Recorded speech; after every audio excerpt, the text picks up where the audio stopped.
Hello students, आइए देखते हैं अधिवृक्क ग्रंथि के बारे में, एड्रिनल ग्लैंड के बारे में। तो आप ध्यान से समझिएगा अधिवृक्क ग्रंथि क्या होती है।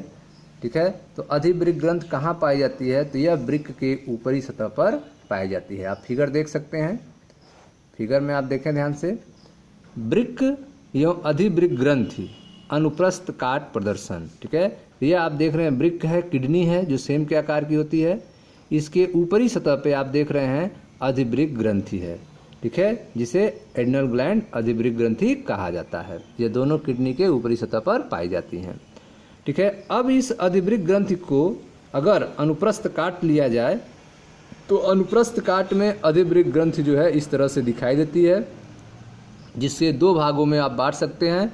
ये ऊपरी वाली जो भाग आप देख रहे हैं इसे अधिवृक्क बलकुट कहते हैं, एड्रिनल कार्टेक्स कहते हैं। अधिवृक्क बलकुट अर्थात एड्रिनल कार्टेक्स कहते हैं। और यह जो बीच वाला भाग है इसे अधिवृक्क मध्यांश कहते हैं। ठीक है, एड्रिनल मीडिया। ठीक है, एड्रिनल मीडिया कह सकते हैं आप, अधिवृक्क मध्यांश कहते हैं। ठीक है, तो अधिवृक्क ग्रंथि जो है वह दो भागों में बट गई, एड्रिनल कार्टेक्स और एड्रिनल मीडिया। ठीक है, अधिवृक्क बलकुट और अधिवृक्क मध्यांश। ठीक है, अब आइए इनके बारे में पढ़ते हैं। हमारे शरीर में प्रत्येक वृक्क के अग्रभाग में, ठीक है, हमारे शरीर में प्रत्येक वृक्क के अग्रभाग में एक स्थित एक जोड़ी अधिवृक्क ग्रंथियां होती हैं। ठीक है, मनुष्य के शरीर के प्रत्येक वृक्क के अगले भाग में, अग्रभाग में स्थित एक जोड़ी अधिवृक्क ग्रंथियां होती हैं, एड्रिनल ग्लैंड होता है। ग्रंथियां दो प्रकार के ऊतकों से निर्मित होती हैं। जो अधिवृक्क ग्रंथि हैं यह दो प्रकार के ऊतकों से निर्मित होती हैं। ग्रंथ के बीच में स्थित ऊतक अधिवृक्क मध्यांश कहलाता है। ठीक है, ग्रंथि के बीच में स्थित ऊतक को अधिवृक्क मध्यांश कहते हैं और बाहर की ओर स्थित ऊतक को अधिवृक्क बलकुट कहते हैं, जैसा कि फिगर में आपको बताया गया। अधिवृक्क मध्यांश दो प्रकार के हार्मोन का स्राव करते हैं। ठीक है, जो बाहर की तरफ स्थित ऊतक हैं उन्हें अधिवृक्क बलकुट कहते हैं और अंदर की तरफ ग्रंथ के बीच में स्थित ऊतक को अधिवृक्क मध्यांश कहते हैं। ठीक है, तो अधिवृक्क मध्यांश जो बीच में स्थित होता है वह दो प्रकार के हार्मोन का स्राव करता है, जिन्हें एड्रेनलिन या एपिनेफ्रिन और नार एड्रेनलिन या नार एपिनेफ्रिन कहते हैं। ठीक है, तो अधिवृक्क मध्यांश जो है दो प्रकार के हार्मोन का स्राव करता है, जिससे एड्रेनलिन या एपिनेफ्रिन अथवा नार एड्रेनलिन या नार एपिनेफ्रिन कहते हैं। इन्हें सम्मिलित रूप से, ठीक है, कोटेकालमिन्स कहते हैं, कैटेकालमिन्स कहा जाता है। ठीक है, एड्रेनलिन और नार एड्रेनलिन को सम्मिलित रूप से कैटेकालमिन्स कहते हैं। ठीक है, एड्रेनलिन और नार एड्रेनलिन किसी भी प्रकार के दबाव, एड्रेनलिन और नार एड्रेनलिन किसी भी प्रकार के दबाव या आपातकालीन स्थिति में अधिकता से तेजी से स्रावित होते हैं।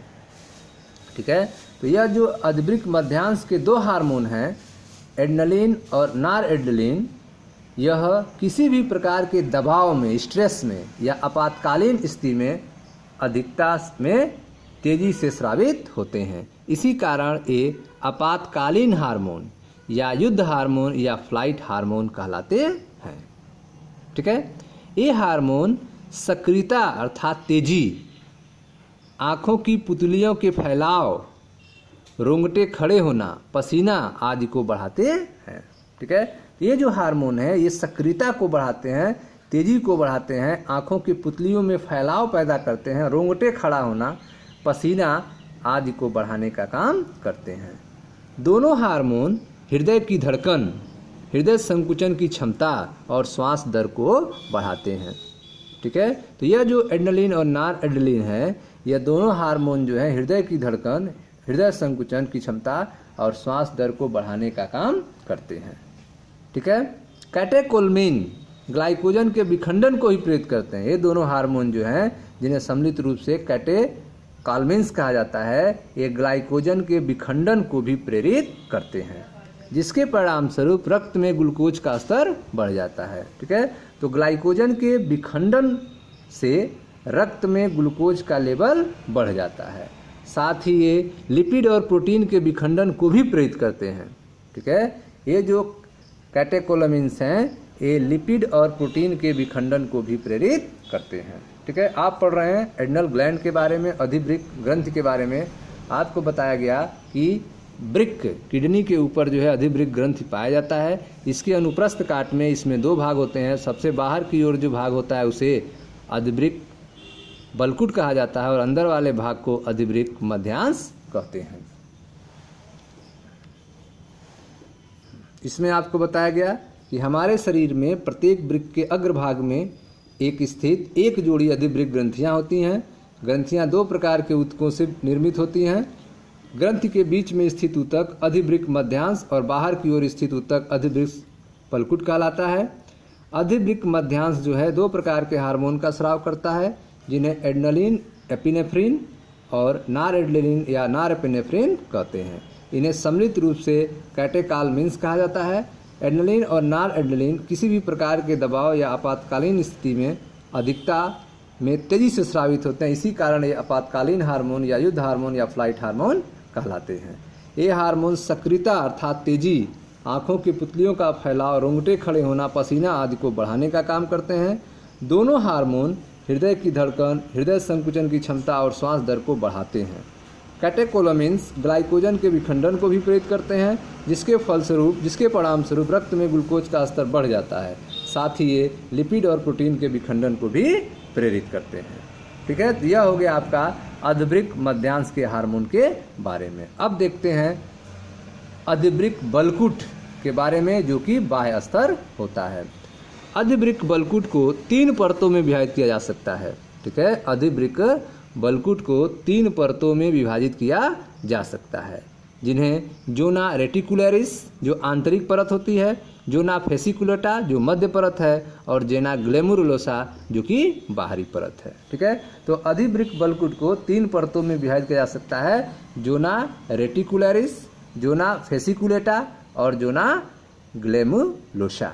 ठीक है, सबसे आंतरिक परत को जोना रेटिकुलरिस कहते हैं, मध्य वाली परत को जोना फेसिकुलेटा कहते हैं और सबसे बाहरी परत को जोना ग्लोमेरुलोसा कहते हैं। ठीक है, अधिवृक्क बलकुट कई हार्मोन का स्राव करता है। अधिवृक्क बलकुट जो है कई हार्मोन का स्राव करता है, जिन्हें सम्मिलित रूप से कॉर्टिकोस्टेरॉइड हार्मोन या कोर्टिकाइड कहते हैं। ठीक है, इन्हें सम्मिलित रूप से कॉर्टिकोस्टेरॉइड हार्मोन या कोर्टिकाइड कहते हैं। जो कोर्टिकोस्टेरॉइड कार्बोहाइड्रेट के उपापचय से संलग्न होते हैं, ग्लूकोकार्टिकोइड कहलाते हैं। ठीक है, जो कार्टिकोस्टेरॉइड कार्बोहाइड्रेट के उपापचय से जुड़े होते हैं, जो कार्टिकोस्टेरॉइड कार्बोहाइड्रेट के उपापचय से संलग्न होते हैं, उन्हें ग्लूकोकार्टिकोइड कहा जाता है। ठीक है, तो इस तरह से आप देख रहे हैं कि जो एड्रिनल कॉर्टेक्स होता है, अधिवृक्क बलकुट होता है, वह कई हार्मोन का स्राव करता है, जिन्हें सम्मिलित रूप से कार्टिकोस्टेरॉइड हार्मोन या कार्टिकोकाइड कहते हैं। जो कार्टिकोस्टेरॉइड कार्बोहाइड्रेट के उपापचय से संलग्न होते हैं, उन्हें ग्लूकोकार्टिकोइड कहा जाता है। ठीक, हमारे शरीर में कार्टिसाल मुख्य ग्लूकोकार्टिकोइड है। हमारे शरीर में जो है वह कार्टिसाल जो है वह मुख्य ग्लूकोकार्टिकोइड है। जल और विद्युत अपघट्यों का संतुलन करने वाले कार्टिस्टेरॉइड मिनरेलोकार्टिस्टेरॉइड कहलाते हैं। ठीक है, जल और विद्युत अपघट्यों का संतुलन करने वाले जो कार्टिकोस्टेरॉइड होते हैं, उन्हें मिनरेलोकार्टिकोइड, ठीक है, मिनरेलोकार्टिकोइड्स कहते हैं। हमारे शरीर में एल्डोस्टेरॉन मुख्य मिनरेलोकार्टिकोइड है। मानव शरीर में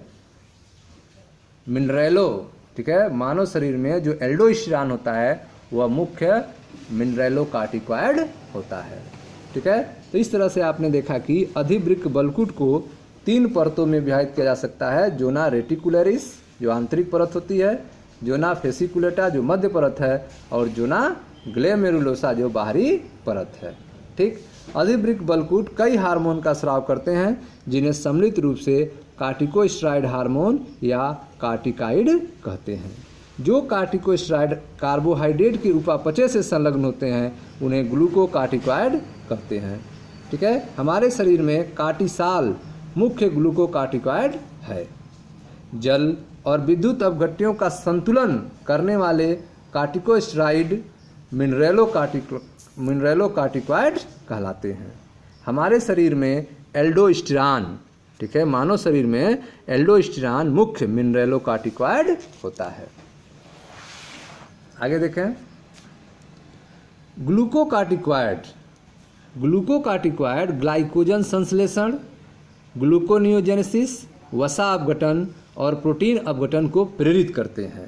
ठीक है, ग्लूकोकार्टिकॉइड जो हैं वे ग्लूकोज संश्लेषण, ग्लूकोनियोजेनेसिस, वसा अपघटन और प्रोटीन अपघटन को प्रेरित करते हैं तथा एमिनो अम्लों के कोशिकीय ग्रहण और उपयोग को अवरोधित करते हैं। ठीक है, तो ग्लूकोकार्टिकॉइड जो हैं वे एमिनो अम्लों के कोशिकीय ग्रहण और उपयोग को अवरोधित करने का काम करते हैं, रोकने का काम करते हैं।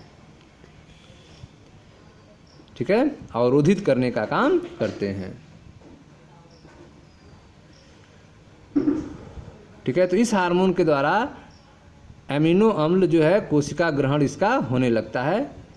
ठीक है, तो ग्लूकोकार्टिकॉइड जो हैं ग्लाइकोजन संश्लेषण, ग्लूकोनियोजेनेसिस, वसा अपघटन और प्रोटीन अपघटन को प्रेरित करते हैं तथा एमिनो अम्लों के कोशिकीय ग्रहण और उनके उपयोग को अवरोधित करते हैं। कार्टिसाल हृदय संवहनी तंत्र के रखरखाव तथा वृक्क की क्रियाओं से भी संलग्न होता है। कार्टिसाल जो है वह हृदय संवहनी तंत्र के रखरखाव और वृक्क की क्रियाओं से भी संलग्न होता है, जबकि ग्लूकोकार्टिकॉइड एवं विशेष रूप से कार्टिसाल प्रतिरोध प्रतिक्रियाओं को प्रेरित करता है।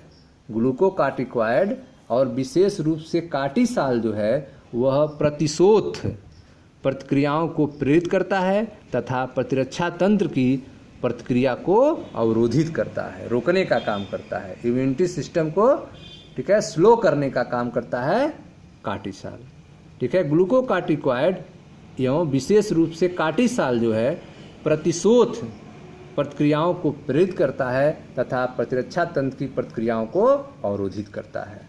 कार्टिसाल लाल रुधिर कणिकाओं के उत्पादन को प्रेरित करता है। कार्टिसाल जो है वह आरबीसी के उत्पादन को प्रेरित करता है। एल्डोस्टेरॉन मुख्यतः वृक्क नलिकाओं पर कार्य करता है। एल्डोस्टेरॉन जो है वह मुख्यतः वृक्क नलिकाओं पर कार्य करता है तथा सोडियम आयन एवं जल के पुनर्अवशोषण तथा पोटेशियम और फास्फेट आयन के उत्सर्जन को प्रेरित करता है। ठीक है, तो एल्डोस्टेरॉन जो है वह मुख्यतः वृक्क नलिकाओं पर कार्य करता है और सोडियम आयन एवं जल के पुनर्अवशोषण तथा पोटेशियम और फास्फेट आयन के उत्सर्जन को प्रेरित करता है। इस प्रकार एल्डोस्टेरॉन विद्युत अपघट्यों, शरीर द्रव के आयतन, परासरणी दाब और रक्त दाब को बनाए रखने में सहायक होता है। ठीक है, एल्डोस्टेरॉन जो है वह विद्युत अपघट्यों, शरीर द्रव के आयतन, परासरणी दाब और रक्त दाब को बनाए रखने में सहायक होता है। एड्रिनल बलकुट द्वारा कुछ मात्रा में एंड्रोजेनिक स्टेरॉइड का भी स्राव होता है। एड्रिनल बलकुट द्वारा कुछ मात्रा में एंड्रोजेनिक स्टेरॉइड का भी स्राव होता है, जो यौनारंभ के समय अच्छी रोम, जघन रोम और मुख रोम की वृद्धि में भूमिका निभाते हैं, अदा करते हैं। ठीक है, इस तरह से आपने देखा कि ग्लूकोकार्टिकॉइड जो हैं वे ग्लाइकोजन संश्लेषण, ग्लूकोनियोजेनेसिस, वसा अपघटन और प्रोटीन अपघटन को प्रेरित करते हैं तथा एमिनो अम्लों के कोशिकीय ग्रहण और उपयोग को अवरोधित करते हैं। कार्टिसाल जो है वह हृदय संवहनी तंत्र के रखरखाव तथा वृक्क की क्रियाओं से भी संलग्न होता है। ग्लूकोकार्टिकॉइड एवं विशेष रूप से कार्टिसाल प्रतिशोथ प्रतिक्रियाओं को प्रेरित करता है तथा प्रतिरक्षा तंत्र की प्रतिक्रिया को अवरोधित करता है। कार्टिसाल लाल रुधिर कणिकाओं के उत्पादन को प्रेरित करता है। एल्डोस्टेरॉन मुख्यतः वृक्क नलिकाओं पर कार्य करता है और सोडियम आयन एवं जल के पुनर्अवशोषण तथा पोटेशियम और फास्फेट आयन के उत्सर्जन को प्रेरित करता है। इस प्रकार एल्डोस्टेरॉन वैद्युत अपघट्यों, शरीर द्रव के आयतन, परासरणी दाब और रक्त दाब को बनाए रखने में सहायक होता है। एड्रिनल बलकुट द्वारा कुछ मात्रा में एंड्रोजेनिक स्टेरॉइड का भी स्राव होता है, जो यौनारंभ के समय अच्छी रोम, जघन रोम और मुख आनन रोम में वृद्धि की भूमिका अदा करते हैं। ठीक है स्टूडेंट्स, तो यह था आपका एडनल कार्टेक्स के बारे में, एडनल ग्रंथ के बारे में। ठीक है, एडनल ग्लैंड के बारे में। मिलते हैं नेक्स्ट वीडियो में जहां हम अगले ग्लैंड के बारे में चर्चा करेंगे। Thank you students.